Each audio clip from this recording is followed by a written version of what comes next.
Ang Huwag Kang Magnakaw movement ay sinimula ng ating kabunyiang Cardinal Luis Antonio Tagle upang maging solusyon sa malawakang problema ng bayan. Sa pamamagitan ng Huwag Kang Magnakaw, ang ikapitong utos ng Diyos, ay nilalayong pugsain ang kultura ng pagnanakaw upang itanim ang binhi ng honesty, integrity at generosity upang nang sa ganon ay mabawi natin ang ninakaw na dignidad ng bawat Pilipino. Sa video pong ito ay makikita natin kung paano ito nagsimula sa Maynila, kumalat po sa buong Pilipinas at sa ibang mundo po ay nagsimula ng isuot ang t-shirt at gampanan ang dahan-dahang pag-alis sa kultura ng pagnanakaw upang ang buong bayang Pilipinas kasama ng mga nasa loob at nasa labas ng bayan ay magkaisang bawiin ang ninakaw na dignidad ng ating bayang Pilipinas.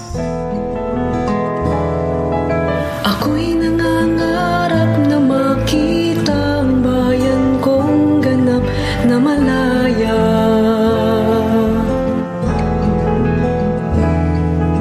Malaya sa mga buwayang nakaluklok at hari kong makasta.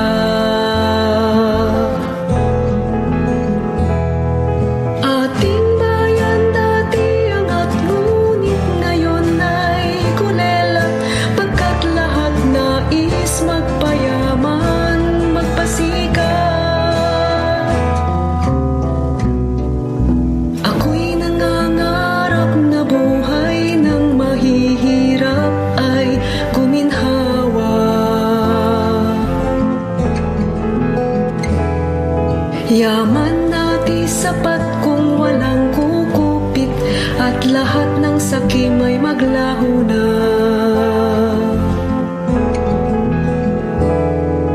Unti-unting makakamit ang pagbabago'y darating kung tong pangarap sama-sama nating aabutin.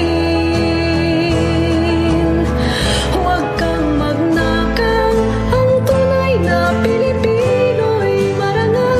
Huwag kang magnakaw, may takot at nananalig sa may kapal. Huwag kang magnakaw, kung sa bayan at kapwa'y nagmamahal. Ipaalala sa sarili at mga hinalal. Huwag kang magnakaw, ang tunay na Pilipino'y marangal.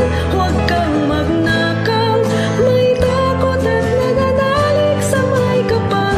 Huwag kang magnakaw, kung sa bayan at kapwa'y nagmamahal. Ipaalala sa sarili at mga hinalal. Huwag kang magnakaw. Iboboto mo tapos siya mismo yung nagnanakaw ng dignidad mo sa 500 piso, ay sasabihin ko sa kanila, this time we will show them that we are more than 500 pesos.